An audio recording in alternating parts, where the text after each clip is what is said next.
0.5% here, a loss of 37 points or so. Apple shares are just getting hammered this morning. We're down by between 3 and 4.5% generally across these markets. Let's talk about the speed with which we are watching this market deteriorate. We're red everywhere, essentially, down by 4-5%. We're down over 16%. Dow at the same time has fallen about 18%. The stock market is now down 21%. Because we're now down 43%. What in the world is happening on Wall Street? Two-year note yields went from 190 to 166 in the blink of an eye. On the NASDAQ, everything and more has been completely wiped out. It was the worst day on Wall Street since the crash of 1987. From the financial capital of the world, the opening bell is going to ring. Yes. It was the worst day in stock market history. You definitely don't want to own stocks on that day, right?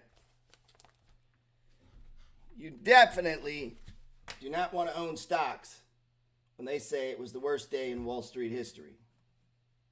We wish it wouldn't. Traders here working the phone say a lot of their customers are freaked out, waiting to see how low the Dow will go. They're focused on the Dow, not so focused on OPEC. Yes, OPEC did cut production by 1.5 million barrels per day. Really, you're seeing just broad-based declines across all of the major technology sectors. Apple's under pressure.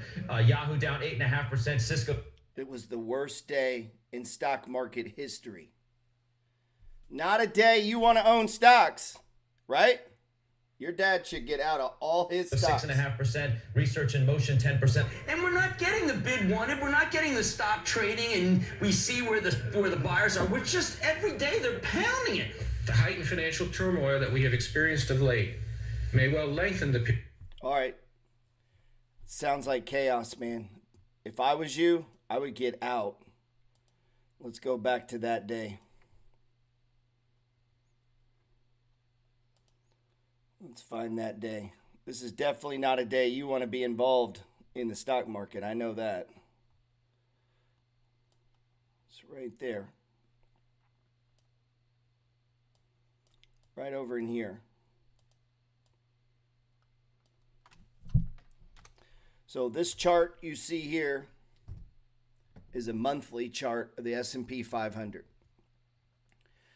And the worst day in stock history is definitely not a day you want to own stocks. And so it was this period here. That's what that news is from. I mean, you don't want to own stocks there, man. Right? No way. Why would you do that? It's the worst day in history. It's definitely the day you get out all your stocks. Listen. Period of weak economic performance and further increase the risk to growth. Can't look at it after you buy it. It's so horrible. But we've had an 8-day losing streak in the Dow that in percentage terms puts it on par, close to the loss suffered in that crash in 1987, close to that percentage loss. The biggest down day since Black Monday, baby. That's what they're talking about right in here. It's the biggest single loss. 1987, you remember that, right? You were hanging out with your girl on the back porch, listening to Bon Jovi. All you guys old enough to listen, you know who Bon Jovi is? That's who they were listening to in 1987. Van Halen. You definitely did not want to own stocks. Stocks catastrophically collapsed, falling 50-something%. So worst thing you could have done is own stocks on that day in America. I mean, that was the news, man. And, you know, hopefully your parents didn't buy any stocks then. It would have been a horrible time to own things. So, as we head forward, look how terrible it was. You can hear about it. They talk, listen. Those 2 days in 1929. What started in America last year has now spread to every part of the world. We're down 9% today. The Xetra DAX over in Frankfurt is down by 9%. The Paris market. It seemed really bad then. I mean, it was terrible, man. Most of you guys don't know. A lot of dudes in real estate were breaking out, man. Blowing out. And ever since 2008 real estate crash, every day since, someone has told me it's going to crash. Every day since. There's somebody who's really smart going, hey, it's all coming down. It's all coming down. Smart people, man. Some of them make some money in that little come down. And that's, if you can do that, do that. That's a great time to do options, by the way. Like, save all your options plays for the downside. Make some money. Then if you lose your options, at least your stocks went up. So you're a net winner. This is the S&P 500, man. And so all of my life, it's been doing this. So it's rigged. All of your life, housing prices have gone higher. The Ford 150 truck, higher. Right? Land near you, higher. Some things don't. Some things technology brings the price down, right? But as a general rule, stocks go up, man. And if we take this from a monthly to a weekly chart, where each of these bars here, you see the red and the black. Mine are just what they call bars. They're not candlesticks. As you read these, you should spend a lot of time looking at these. A lot of your adult time, you should be looking at these right here. Like, look at them, man. Try to make sense of it. Don't be the guy that's like, well, I don't understand chart. Do it, though, but understand them, man. It's a lot of money right there. That can tell a person a lot right there. Just looking at that, man. He says, I have no sound. You got no sound, Carlo, man. I assume you guys can hear me on YouTube. So what I began to realize is that the market moves in cycles and that it's actually rigged. Most of the time, shit's going up, periodic moments of chaos. And inside of that moments of chaos, stocks will come and go. There are businesses that go out of business. There are stocks that merge and close, but I used to own shares in Taco, and then one day I don't own Taco because Jack in the Box bought it. And I make some money. They hand me my money. I'm now in the market with more money. Like, you owned it at $11. They're taking it public or private. They're merging with it. They're consuming the company at $24. You get $12. Boom, per share. Boom, you had 100 shares. Here's your money. Boom, thanks for playing.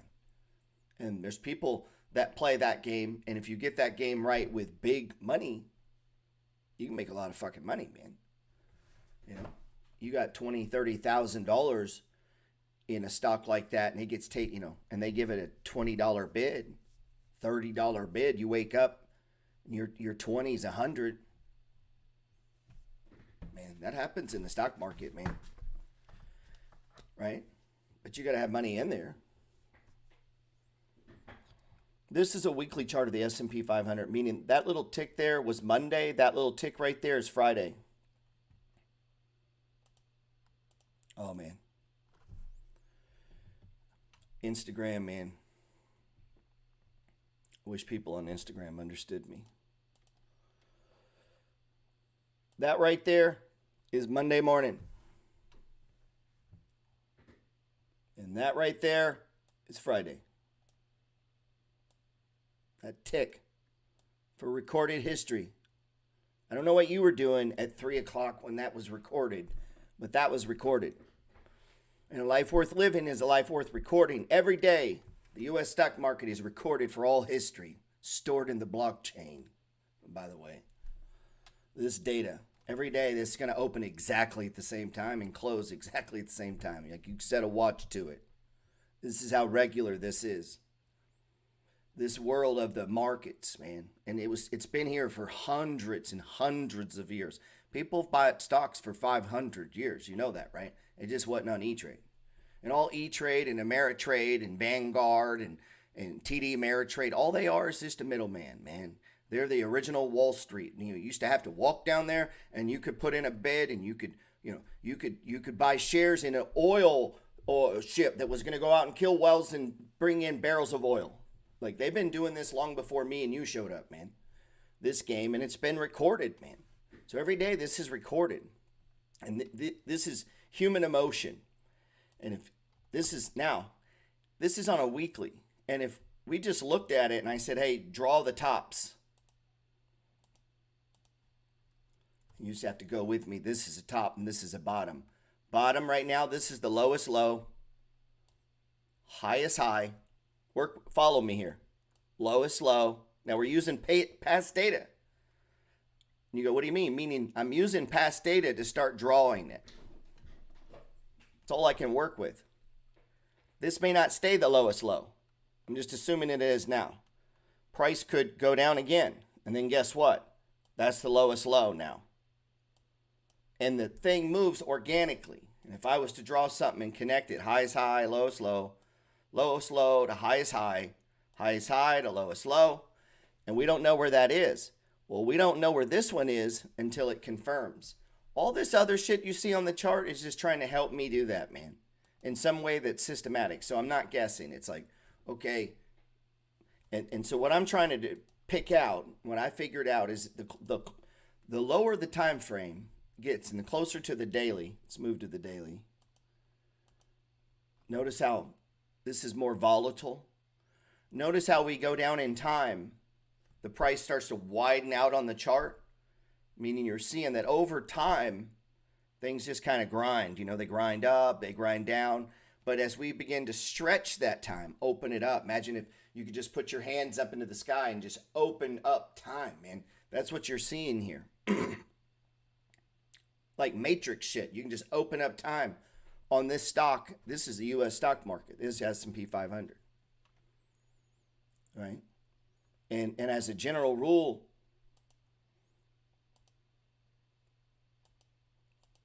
well, stay on that thought with me. Let's connect these lowest lows. We got a new one. Highest highs. Now, these are in the past, so they're easy to figure out, right? Meaning, while this was developing, these were lowest lows. They're starting to be.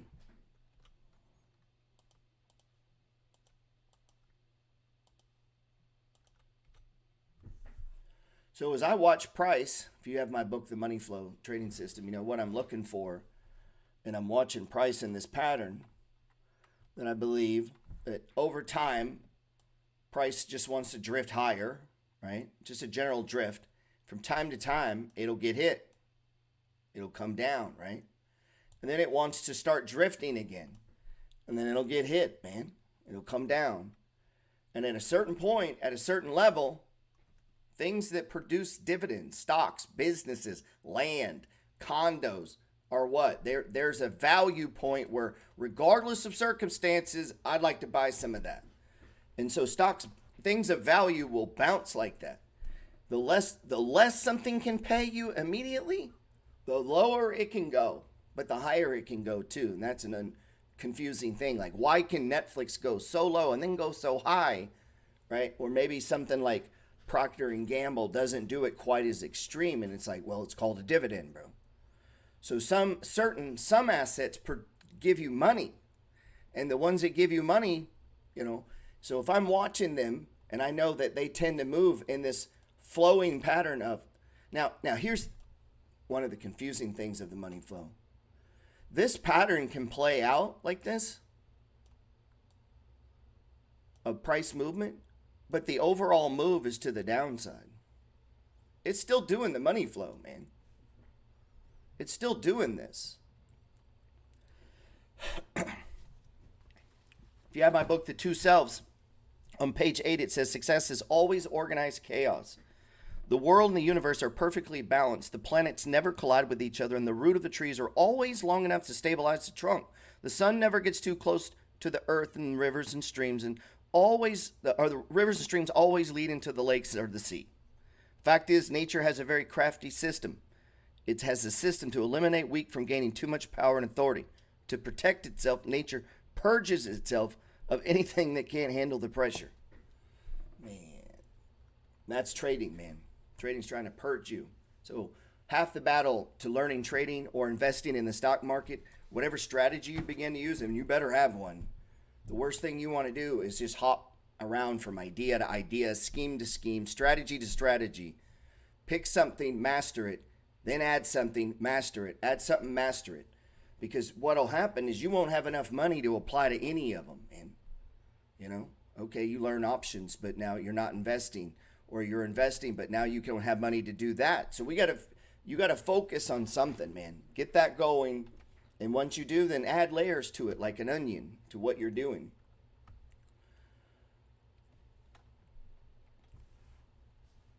So what I figured out is in the midst of chaos, a price floating. Look at FedEx. How do we apply the money flow to FedEx? My buddy called me and said, hey man, I'm buying some. Okay. All right. You got big balls, bro. Like, okay. It's day one of a downtrend. Big move. Big drop, man. Huge drop. Boom. 22%. 21.40%. Look how wide this gap is, man. This is destruction of chart pricing. Look at the size of that gap. This is dead money for a minute, man. This is going to take weeks to months to even begin building out this. Charts have structure to them. And I believe that 71% of the time stocks are trying to go up. So, but right now, massive forces to the downside on this stock, right? Now, would I short it here after such a catastrophic drop? No, man. Like, this is where, if you're short, you start covering it. So most of the buying pressure here would be like my buddy who don't, he doesn't give a shit if it goes down another $5. Fuck it. I want it at 161. I'll buy a little more at 155. That's him. But if you're trading, you're trying to get a little more specific in that. So if I was looking at this, believing inside of the idea of the money flow that prices, even if they're going to go down, listen to what I'm saying, even if it's going to keep going down over time, will come down, stop. At some point, it's going to put in the lowest low on these charts, meaning this candle will stop. And all of the candles that follow it are above that. And by definition, I call that an anchor point. Think of a boat. You're out in the water and you're floating. Where are we at? I don't know. Drop an anchor. Bam. Anchor falls. Boom. Boat stops. That's your anchor. This is like a floor. If I get action above this green line, I'm assuming it's breaking out. Now, that happened fast there. So as I look at this pattern, and I call them stages. Stages are just price movement between anchor points, man. This is the world. Everybody's like we just heard here. Down by 9%. Austria, which was briefly suspended earlier on in the day, is down by nearly 11%. This market is as volatile as you'll ever see. Traders say this is the craziest day they have ever seen in these markets. Veteran traders saying they've never seen anything like it. The movement in oil prices so fast, so seconds ago until the... It was the craziest day they had ever seen. The last thing your dad wanted to do was to be in the stock market. Right? Man, think on that, dude. Think on that. And that's not trading, I get it, but think on that. Imagine if you just believe that over time stocks went up. And that happens. That's this. So I'm in the stock market 9/11. It's 20, 30% instant drops across the board, man. Dude, people that are retirees, man, I got to go cash. And you look back and you're like, when was that, was that a wise thing for them to do? Maybe. The wisest thing probably would have been is like, dude, I got to buy these stage ones.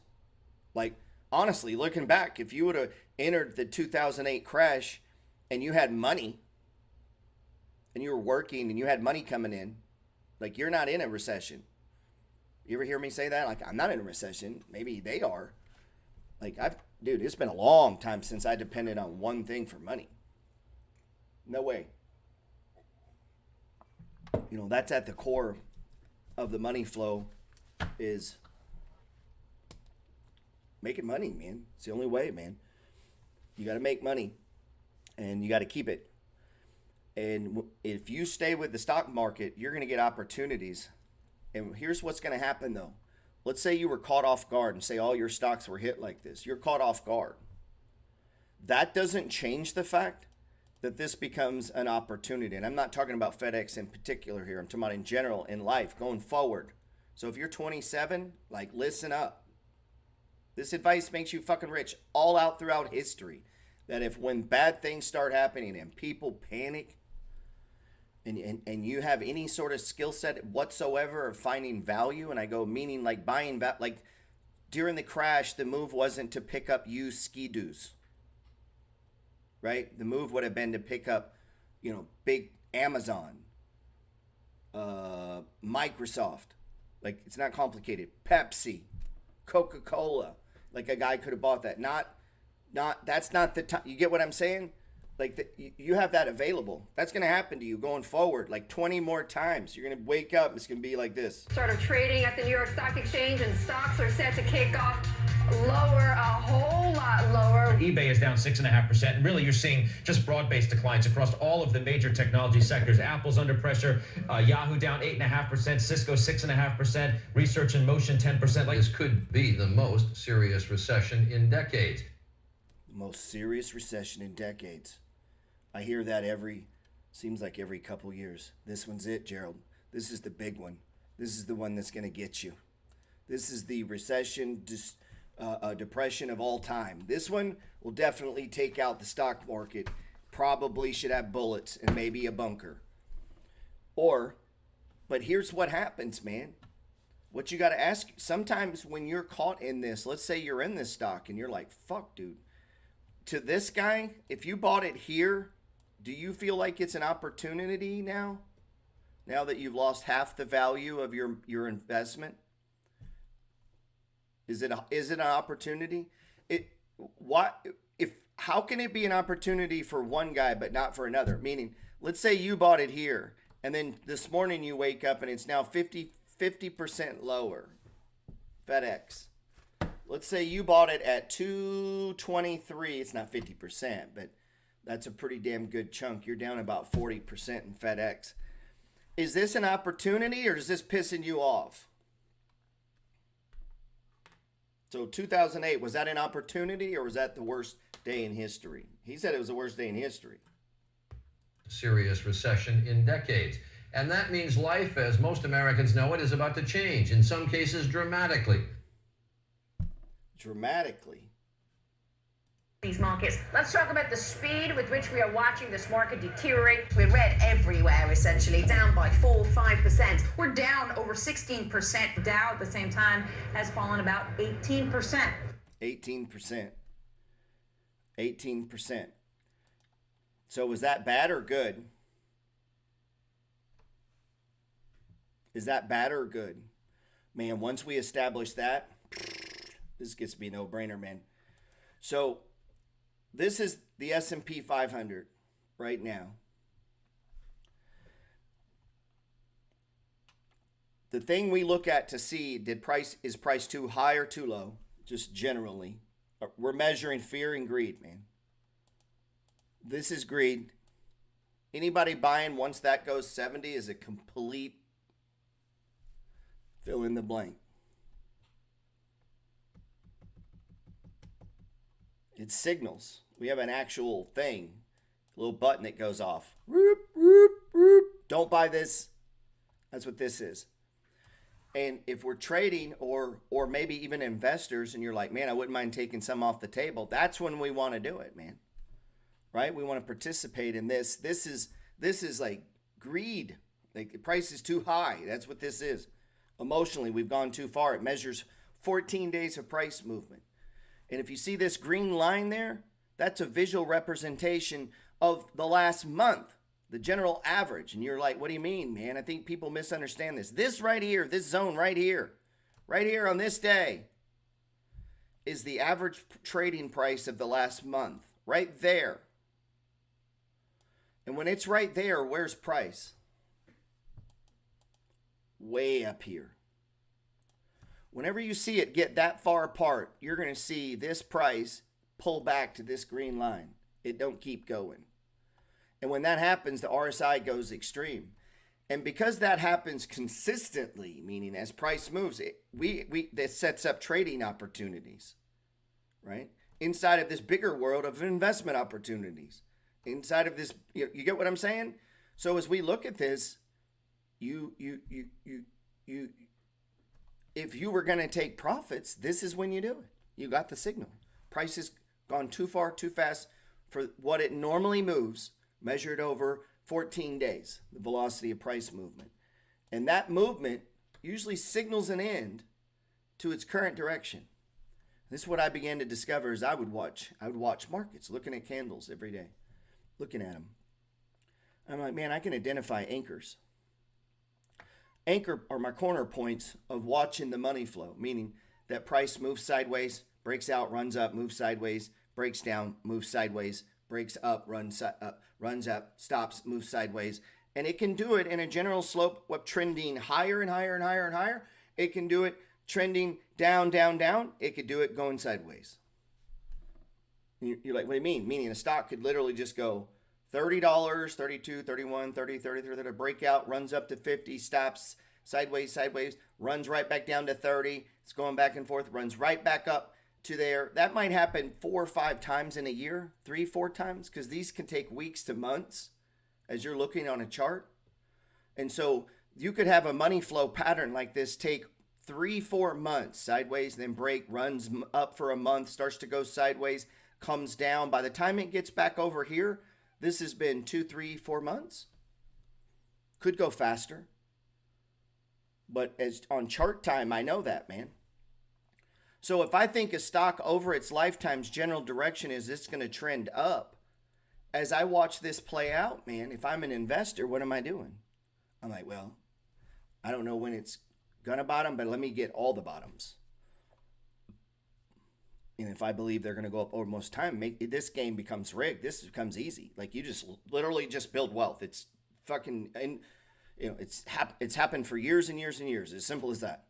Like I can just watch this. So if I own FedEx, now what am I doing? Well, I just got the alert for the other side of what I just explained. Like it's gone too far down.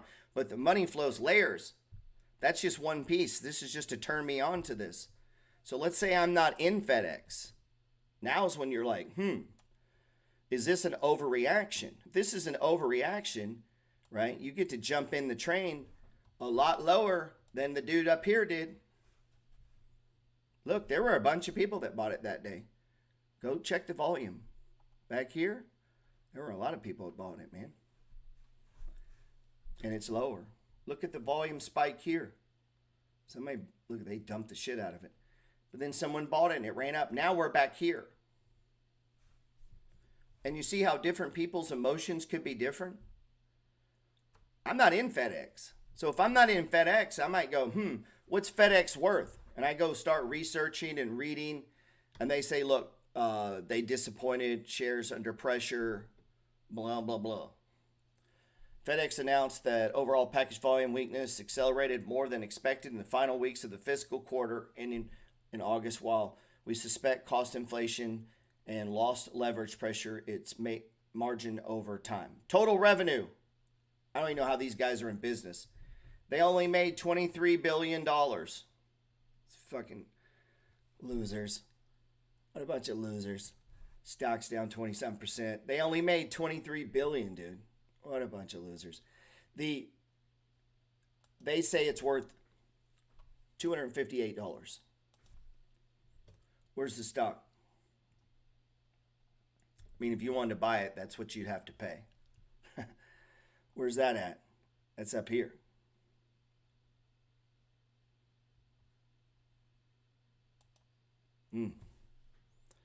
Is this an opportunity right now? You know? But you as an adult going forward, this is how I get Walmart in the 50s. Like the last time I was really buying Walmart, it was in the $50 range.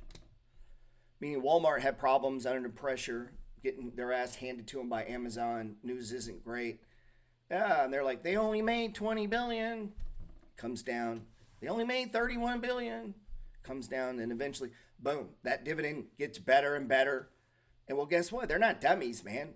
FedEx isn't, they make adjustments, they lay people off, they sharpen up things, they pay down some debt, they get shit together, they turn it around, the economy turns around. Like these things cycle, man.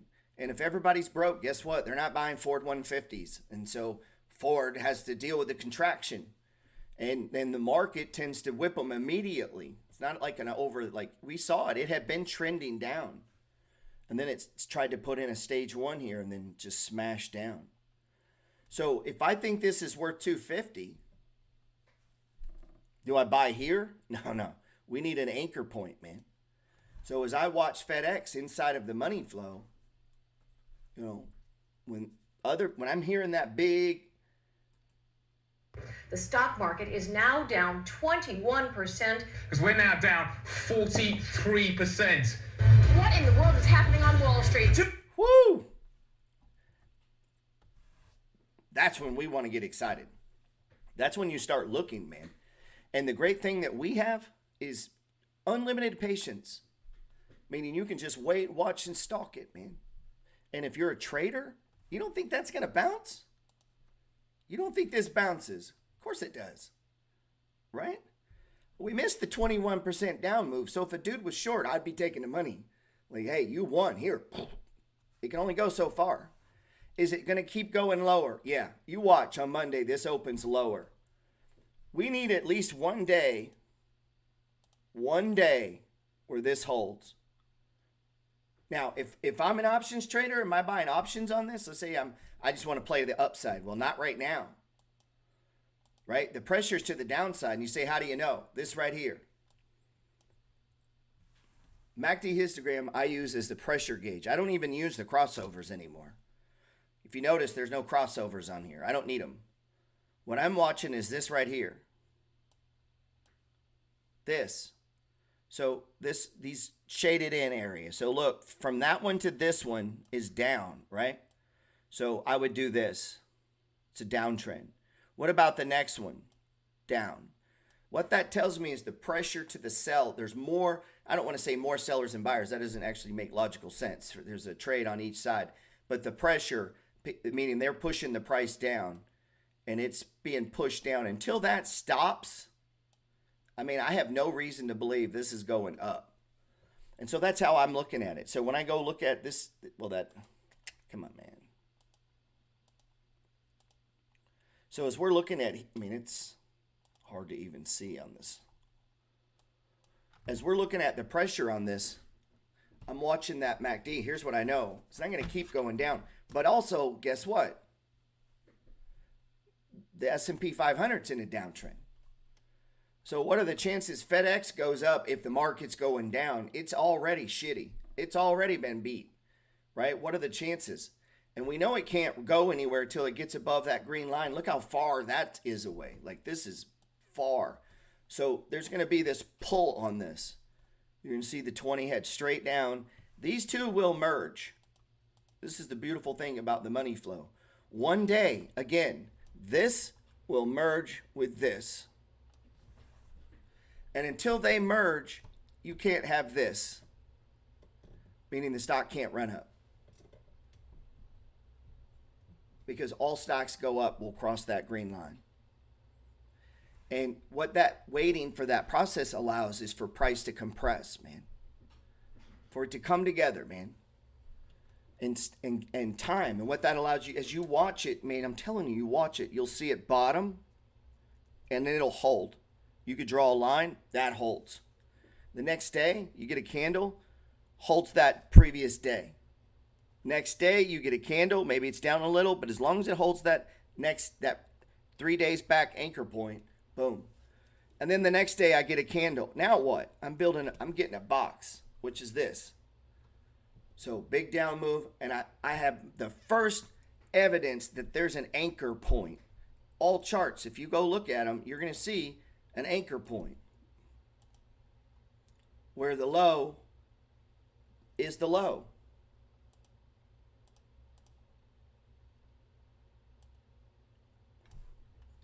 Where it stops. It goes down, down, down, down, down, stops. Now, some are going to move fast. And you see that bottoms. So if you're following it, okay, is this the bottom? Next day? No. What about this? Is this the bottom? Next day? No. This is the bottom. No. Next day? Yes. Now this is the bottom.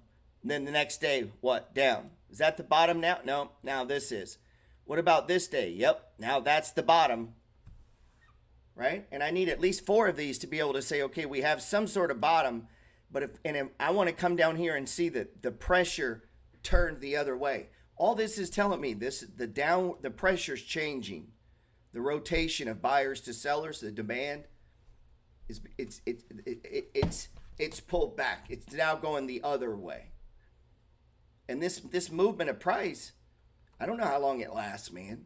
I'm not making any So when I look at this, I'm not making a determination of it's going to go, it's going to go to its true value. And the general incline of all stocks is to push up. If all things are good, all things considered, then it's going to just start drifting higher. And as it takes in bad information, price goes down. That could be missed earnings. It could be a shock. It could be something in the news. It could be, some sort of financial crisis. It could be the savings and loans. And then I don't know if you've ever heard about long-term capital management. Go look at that. Oil crises, interest rate movements start causing meltdowns and ripples through all these things play out, and that is played out in stocks, man. And not, so the general pressure of all stocks, and I get the reason this fell 21% is because the S&P was already in a downtrend. And if this wouldn't have been in a downtrend, you would have started seeing people buy it up, man. You'll see some markets, they don't give a fuck. Whatever's happening, if it's good for stocks, they're buying stocks, man. Bad news is good news. And that's why sometimes when you come to the stock game, you're like, this doesn't even make sense. I know. The people that play it are crazy. And they're crazy. And it's all fear and greed. They're going to run it up too high and they're going to take it too far down. And because of that pendulum swing of value, if you can determine value some way, if you can figure out what's valuable and what's not valuable, you can watch that play out, right? And you could watch this and you could be like, man, I don't know. Let me see. Maybe when it's a stage one, you're like, it's still overvalued. Like you could have a stage one, but it's not a deal to you. Maybe one of your stocks does that, goes into a stage one. So one of the things that I like to do against my buy and hold stocks is I'm watching this. Maybe I'm in this and I don't really want to buy any more Pepsi. Even here, it's not a value to me. I bought it 100% ago. I just feel like there's other stocks that have more upside. But it's still a stage one. And to you, you may not own it. Meaning I may have owned Pepsi for 11 years. And I've been stacking it and building it, owning shares, always believing that over time price goes up. So on these stage ones, I build it up and add, and then they would give me shares, and the market would go through the thing. Then they split, or they buy back shares, which expands the multiple and pushes the stock higher. Stock like Home Depot, and it'll be 300, and then one day it's going to be 500, and then they're going to go, hey, knock it back, and they'll take it from 500 back to 50 or 100, and then it'll keep pushing and compressing, and over time it's going to do this. Stage ones, twos, threes, fours, and your reaction to it then is going to be based on what? So if your reaction to all these movements is based on right then and there, like we can't be the ones that are scared, right? We could learn to hedge. Maybe you short down moves. So as you're watching it, we've been too late, but this was already moving down. This was a tricky one, man, because I would have called that a stage one right there, and then it just got. I would not sell this. I'm just telling you how Gerald Peters looks at this. I'm gonna trade around this shit. As long as this is worth more than the price, it's 161. They say it's valued at 250. I go get a couple people to confirm that 250. But yeah, this stock is worth more. It's just a bad time. All right, then I'm gonna make money on this. I'm gonna trade my way through this. And if I'm not in this, this is when I might want to be in this. So I might want to be in McDonald's when they're coming down on McDonald's for serving fat food and all the news is negative, right? And they're being sued and they're having to put labels on it. You got to put the fucking calorie count. Can't sell little fat kid French fries anymore. Like you're not allowed to do that. Like don't sell fat kids French fries, Gerald. Starts affect the dividend. Like who do you think eats French fries, man? So, we got that going for us. And a lot of times that's fortune favors the bold, man. The you can trade the money flow. And once you learn this, you can drop this time frame down, man. So if I want to trade FedEx, man, I go down to the 1 hour, right? And you go, do you think that money flows on it? Yeah, man. Even if it's going up or down, it money flows. Look, there's the 1, 2, 3. Notice something about the 3. Look at that RSI. Notice the RSI. It goes from one RSI to the next. So if we took this back to a daily chart, this would be me teaching, and these would be days, and this would be months. That'd be a week, 2 weeks, breaks out, 2 weeks. Now we're into week 3, but this is not. This is hourly. And this pattern right here, this is on a 1 hour chart, sideways up, sideways down, sideways, right? And what is that? Big fucking down.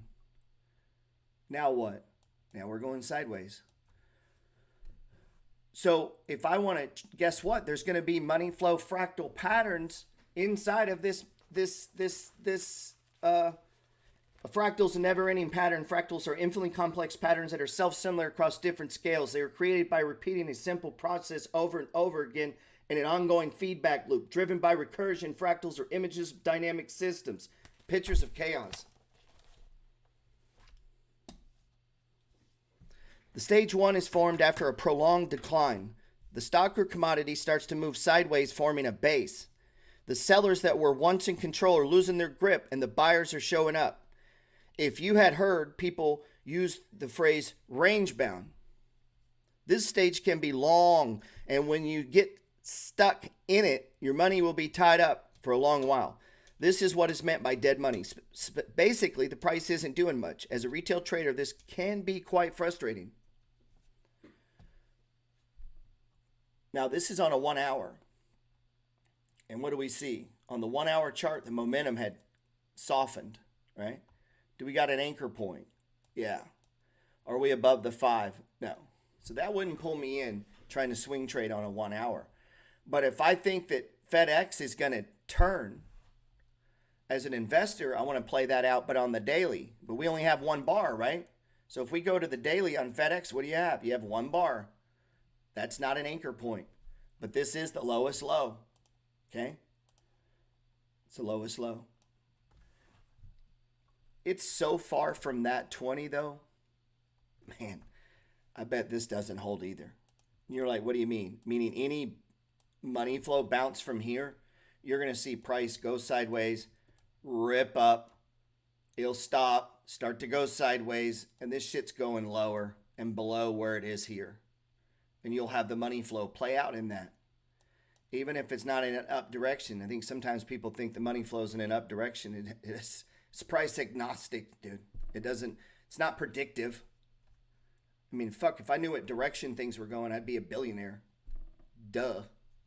If anybody knew for a second, for sure, where anything, so we operate inside uncertainty, and I'm smart enough to know I don't know. I don't know where things are going. I'm not that, I can't read economic reports and make an honest assessment based on actual fucking logic to me that would make sense, because things that shouldn't happen, and things that you don't expect do. And there's black swans, like you're trading, like during the virus days. There were dudes saying, I told you the market was going to come. Oh, you knew that was coming? Like, what are you talking about? But people sell that, man, fear. Rather than sell, look, it's going to go up, it's going to go down, it's going to go up, it's going to go down. But over your lifetime, it's just going to go higher and higher and higher. So people who don't play in stocks, I mean, I got a lot of friends don't own stocks, and it's like, okay, I guess. It's crazy to me. It's crazy. So, my buddies that are real estate only, they don't know what's happening in FedEx right now. They're not paying attention. Well, if I'm paying attention and I'm watching 40, 50 of these, what happens at 10 years into this, man? Like, look at Delta. Look at these big down moves. Right? These big, massive drops and sets up. As I'm targeting those, like we can pick them pretty good. You can trade how you want to trade them. These are easily tradable. If you follow my content, we've been all over this. We just stay with it every day. I don't need to run a filter. I need to watch Delta. And if I'm watching Delta and Pepsi and Ulta and fucking Uber and I'm just, tons of these, I'm watching them, and I'm seeing this as I see Delta. We had a sideways, we had a run up. And look, it didn't quite get extreme, man. It does the money flow, but not perfect. And you see that, right? It didn't hit my thing. It wasn't a previous high and it didn't hit my target. We were wanting it a little higher, man. And I figured all that would line up because the 200 is there. That's other classes, and that would have been our pattern. So on the swing trade side of this, not the buy and hold, my target was up in here. We didn't hit it. Okay. And if we go back and look, this is the trade. This is just a swing trade because it's undervalued, man. Now, things can change in the economy on this.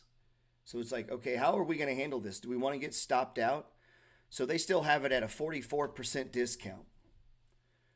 Perfect if you're going to write a check for the company. So as I watch the money flow, and I think it's worth $44, and guess what? Watch this. Where's had price been before? And this is whole nother class. Price has memory and returns to where it was before. That's the zone. That happens to be fair value, meaning all aspects of the money flow line up on Delta at $44. So we were able to get in and build a position here. I've held it. As a matter of fact, I've added to the position here. And the trade for me is $44. Even though I hold this in my buy and hold, meaning in my buy and hold, I'm not selling this at $44. But I do have a trade going.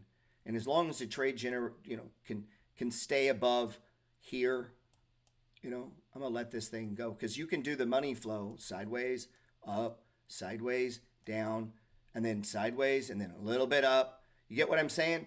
And it's not really grinding higher. It's kind of more just going sideways like I was saying. But that pattern keeps playing. And if it wants to do this sideways, that could be 6, 7, 9 months. And you're still at $30 9 months later. But it's gone in a $7 range. And you go look and they go, look, the 52-week low is $28 and the 52-week high is $36. And so it's swinging in this 20-30% range. Okay. Well, if I think it's worth $44, how do I take advantage of that range? Well, I can spot it with the money flow and I'm tagging these bottoms, just building this thing up so that when we run and I unload at 44, I make thousands of dollars. Like that's what this thing, just watching the flow of price, man. So there's a lot of ways to play the money flow, man. I appreciate you guys.